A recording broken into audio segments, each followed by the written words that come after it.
Hi guys, I'm Michelle Johnson. Welcome to my channel.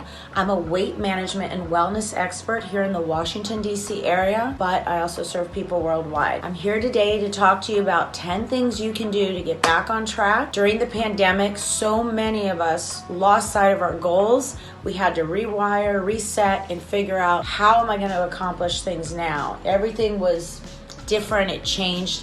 And what brought me to this today is the fact that it's a snow day, right? Another obstacle in our life. You know, people see snow or rain as an obstacle, but don't. If anything, see these opportunities that come out of obstacles, that come out of challenges, and get stronger. That's what you want to do. So there are two types of people, right? There's the people that when they hit obstacles or their life changes or there's some sort of shift, they go downhill. Those are the people that gained all the weight during the pandemic. But then there's people that see that as an opportunity. Oh, great, I have more time. I can really focus on my goals. I can get organized with my diet at this point. So I'm going to prep my food every day. And they create a pattern, resetting with the challenge and the obstacle in mind, and they're creative with it. So what type of person do you want to be? Do you want to be that person every time you're met with challenges and there's an obstacle, or your schedule gets thrown off, so you let that sort of spiral you down and use it as an excuse and become a procrastinator that's talking about tomorrow and not today? Try to shift into that mindset of those that when there are obstacles, they get stronger. They do defense, strategy, prep the food, make sure that they are removing things that defer them, especially in the beginning. When you're not very strong, you have to be that person that removes the things that create the obstacles. If you have control of it, it's like that prayer. Accept the things you cannot change the things you can, the serenity prayer. So in situations like this, you have to accept, okay, I can't control this, but I can control that. So you have to think and shift into a strategic mindset. So let's talk about today what it takes to get back on track. And my number one tip is going to be start now. Don't wait until tomorrow. Start today. The mindset of starting now is so important, because if we're the type that always procrastinates and puts things off till tomorrow, it's less likely to get done today, right? So the first thing you want to do is, especially let's say you're dieting and you've gone off track and you committed to a program or some sort of new routine with your food and your exercise. So the very first thing that you want to do is not keep going next Monday, tomorrow, and delaying the start. You can start with the next meal. You can start the next day. Just try not to get into this procrastination mindset. That's dangerous. And that is the most important tip I can tell you, is do what you can now, because otherwise you're just building these weak blocks that are gonna fall, and you want to build a solid foundation. So you start right now. Tip number 2, guys, is eliminate the things that distract you or that can defer you. And you know what that is, especially when it comes to food. If there's stuff in your house or stuff that you're buying and in control of buying, stop buying it. If you have a family to consider, you want to get everyone sort of on this page if possible. But if not, you don't go into the place where this stuff is stored. Maybe you store the foods that tempt you in a different area in the fridge, in a drawer. Compartmentalize it so that you're not led to it. Where you look, you're going to go. And making sure you control your environment until you build the strength. And once you have that strength, those things won't be so distracting or tempting, because you won't see them as things that you really want and to gravitate towards, because you know they're not good for you. Tip number 3, look at your relationship with alcohol. Be honest. Alcohol is not just something that's going to put weight on you or that isn't good for your liver. Alcohol takes away your energy. It zaps it. So the more sugars and toxins that you put in your body, the more fatigued you're going to feel. Cut back on alcohol. Alcohol is fun. We all enjoy it. We like to drink. Well, maybe not everyone, but most people enjoy some alcohol. Problem with alcohol is when you drink, if you don't know your limit, and a lot of people right now are kind of struggling with limits, including myself. I started to have too good of a time drinking. So you want to make sure that you minimize how much you're drinking so that the next day isn't a shit show. You want to be productive the next day. And when we're trying to accomplish things in our life, especially weight management goals or a project, you need some momentum. You need some consistency. So you want to make sure that you're not so exhausted the next day. Aside from how it impacts your metabolism and your energy, you've got to think about how much you really want to drink, how often, and take a look at how did that affect me the next day? Was I 100%? It's just like working out in a gym. If you don't take time to recover and your body doesn't get rest, you're not going to be as efficient in the gym the next day. And that's the importance of nutrition and exercise and recovery and having a pattern that creates momentum and consistency. So you really want to look at your relationship to alcohol and decide, how much do I need or want to drink when I'm trying to accomplish this, especially? Is this getting in the way? Can I say no sometimes? Can I cut back? Look and evaluate that, because that can be a big thing that deters you. So that's tip number 3, cutting down or eliminating alcohol. Tip number 4, be mindful of your time and how you're spending it. If you're on a meal plan, let's say, and you're trying to follow through on a diet, if you're constantly eating in between meals and you're not scheduled, you're not really scheduling the meals, you're going to be a little all over the place, right? So you want to make sure that you time block for food, and that's it. There's no in between.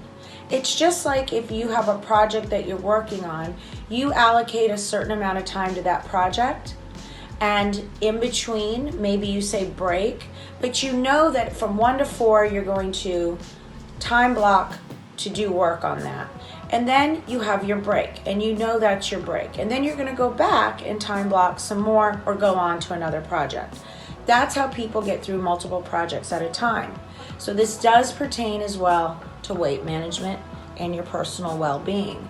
So take it seriously and learn not to do a lot of stuff that's all over the place and scattered. Structure your day.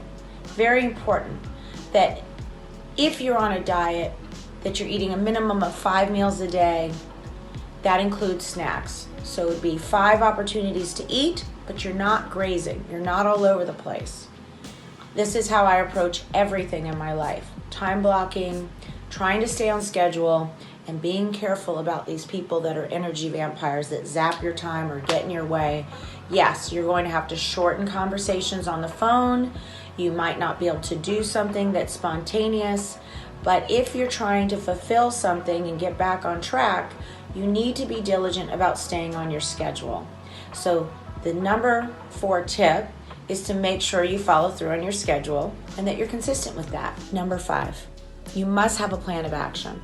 If you don't structure and get organized, you're going to be all over the place. You're going to waffle. You're going to get distracted. You're not going to really be able to time block efficiently and gain any momentum. This is when coaching comes in, whether you're trying to fulfill a goal outside of weight management and wellness, it just doesn't matter. Coaching can be very helpful if you're not great at keeping yourself organized, or you don't understand mentally how to organize yourself because you don't have enough information on something. So a lot of people need structure. I'm one of them. I do very well with structure. There's no way I could have become an IFBB pro in fitness, figure, and bikini had I not structured. You have to stick with the plan, not beeline, not start. The second you start letting your guard down and you're like, oh, a little bit of this, a little bit of that, oh, next thing you know, the plan is out the window. Structure and organize your time and your plan of action. Very important. Or hire someone to help you with that, like me. You can find me at michellefitness.com or quickfitrx.com. People with weight management and wellness needs, hire me because they're not able to get it together. And they probably tried all kinds of things and it's just not happening. Most of the people come to me because they're busy and they're all over the place and they can't seem to get their meals in. They can't seem to get their exercise in. So we look for those windows of opportunity. We see where we can make some sacrifices so that we have some personal gains.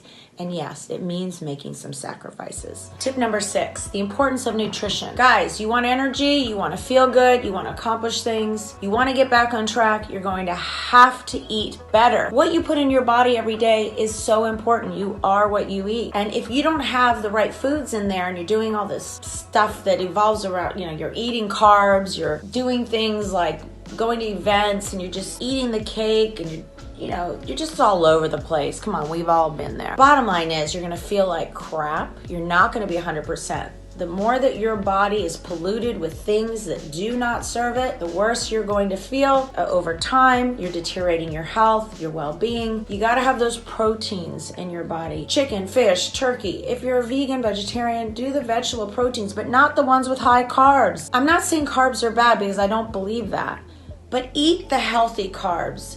Eat the things that have time release when you need that. And when you work out and your sugar levels are low, have the higher glycemic index carbs. You have to learn how to balance your metabolism because that's what sustains your energy throughout the day. This is not just aesthetics. This is not just about looking great. This is about energy, health, and well-being. So get your protein, get your veggies, and put the phytochemicals, the micronutrients in your body that you need to feel amazing. I have a green drink every day. In fact, today I have a carrot juice. I usually add some greens to this, so it's actually not a green drink today. I'm sorry, I said that wrong. This is a carrot juice with apple cider vinegar. I usually put the greens and aloe vera.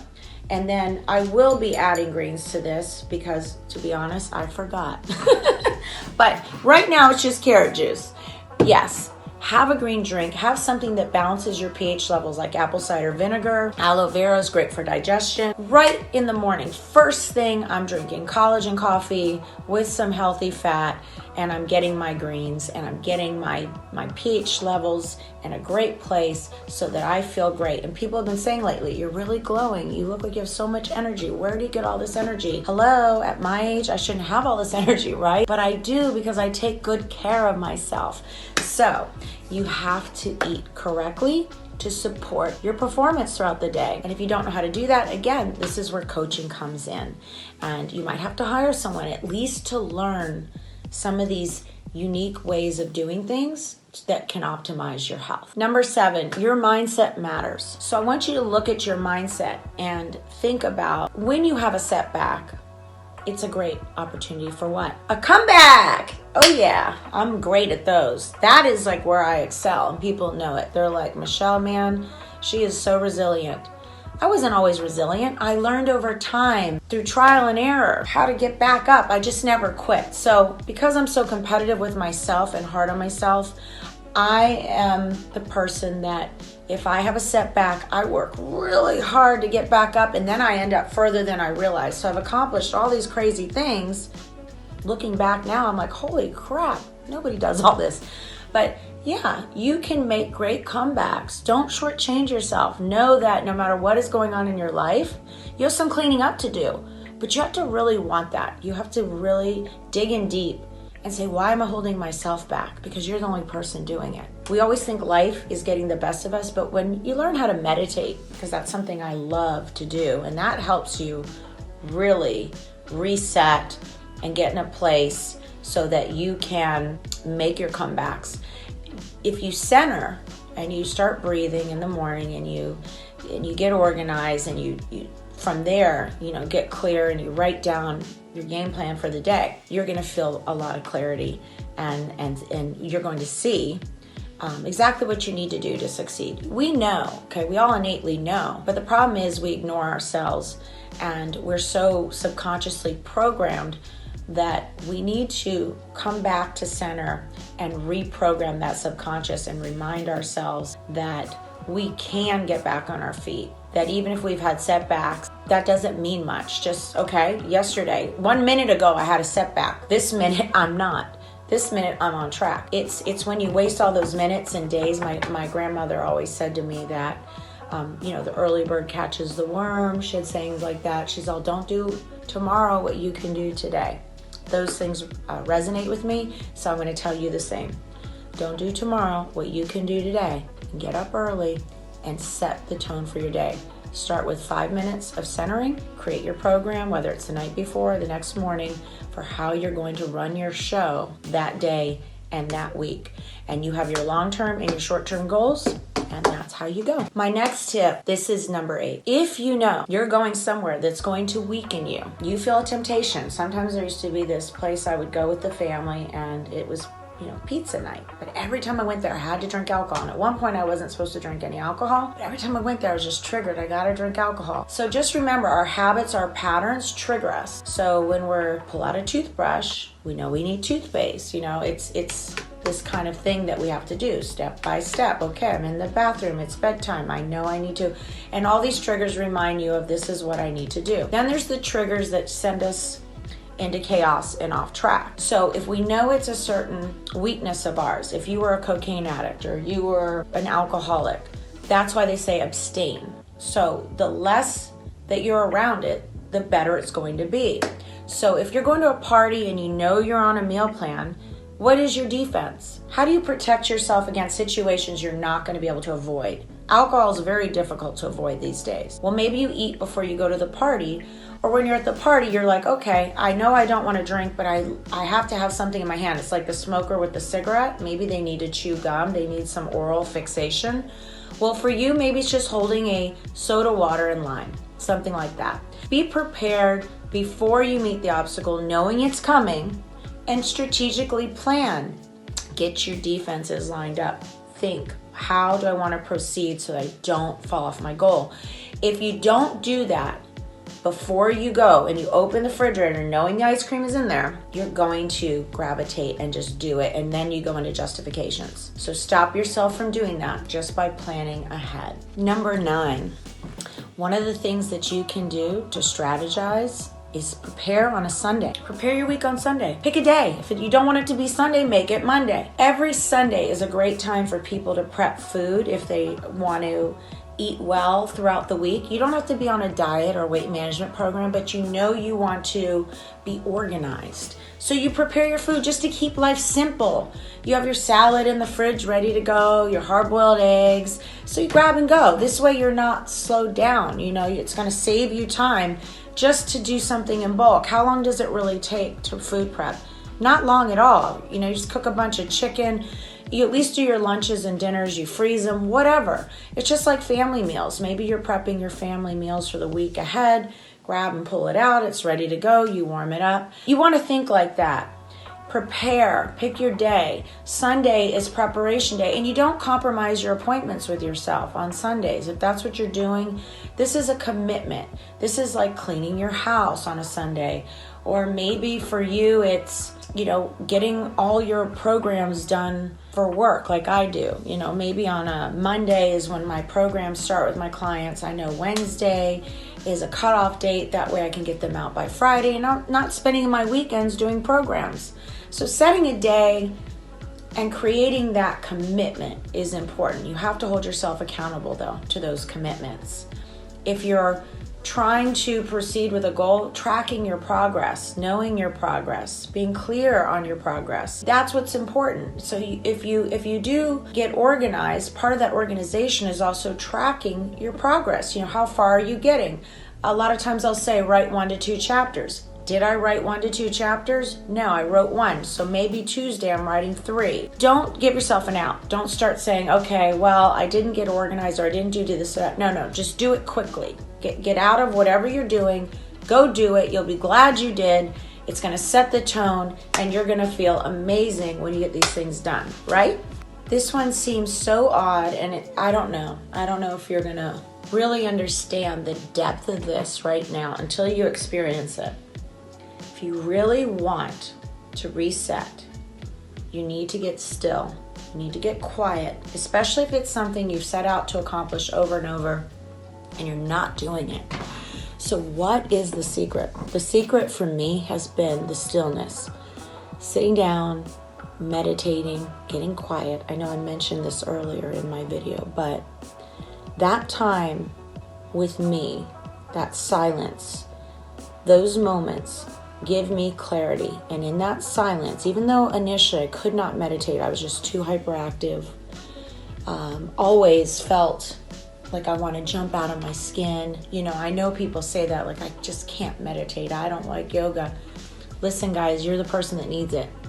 Because if the mind is chaotic or the body isn't being addressed and you have these distractions in your body, pain, imbalances, weight gain, whatever it is, fatigue, it's hard to concentrate. And you're not going to have the same amount of energy that you need if you don't center and get clear and remove some of those distractions, those frequencies that come in and just zap you like, because when you feel that, you are distracted by a person, by food, stress, whatever it is. You're going to make decisions that are different than you would if you're coming from a place of calm, clarity, and you're feeling grounded. So take those moments to ground. There's not enough of them. You could do this all day. You could do this for as long or short as you want. Even 5 minutes of just deep breathing and grounding go a long way. There's no art. There's nothing to this. It's just close your eyes. Focus on your breath. Go inward. Inward gaze. Observe. Observe the thoughts. Observe the feelings. Eventually, it's like clearing a veil, and you're clearing away all this stuff that's getting in the way of your power, your strength, your ability to follow through on things. We all have setbacks. Life is always going to distract us. Just because you're attempting something and you're not good at it in the beginning is not a reason not to do it. Like meditation, like dieting, anything. It's not the reason not to do it. That's the reason to do it. That's the reason to develop the inner strength and guidance to realize that you are more powerful than these obstacles. You might not be able to remove an obstacle. If my arm was cut off and I only had 3 limbs, I would learn to work in a way that serves me. You can do the same with anything going on in your life. So I want to give you that perspective. I want to give you that opportunity to do the most powerful thing I've ever done in my life, and that was to learn how to breathe, to center, and to trust my intuition, to trust my inner guidance, and to follow through because I'm in a place of calm, because I know I want to self-care. I know I want my best life possible. I know that I'm here to do great things, and I believe that. And that wasn't instantaneous. That's something I developed by just following through, following through, following through. Listen to your breath, get centered, create a plan of action. Start now, not tomorrow. Keep going, don't quit. I fell, I'm back up. I keep going, I fell. I make up for what I lost time doing. I make up for the workouts I miss. I make up for the dieting mistakes I miss. And if I'm not clear, I've hired professionals, just like you should. So I'm Michelle Johnson. Thank you for joining me for the top 10 things that you can do when you've fallen off the wagon and you need to get back up. These tips I hope will help you reset when you've lost sight of your goals and you need to reinforce what you must do to live your best life, to accomplish any goal. And those results matter. They matter to your well-being, and your well-being impacts everything around you. So if you want change, guys, change within. That's where it all begins. And change your perspective, your mindset, and some of your patterns. And make the sacrifices because it will be worth it in the long run. The food, the people, the toxins, they're all going to be there waiting for you. But maybe when you're in a better place with yourself, you won't be so deferred and you won't lose sight of your goals. So thank you for joining me. Be sure to subscribe to my channel if you like this video and you want to see more. I appreciate your comments. Take care of yourself and get back on track today. Today. Yay, today. Every day's a new day. Be grateful for that.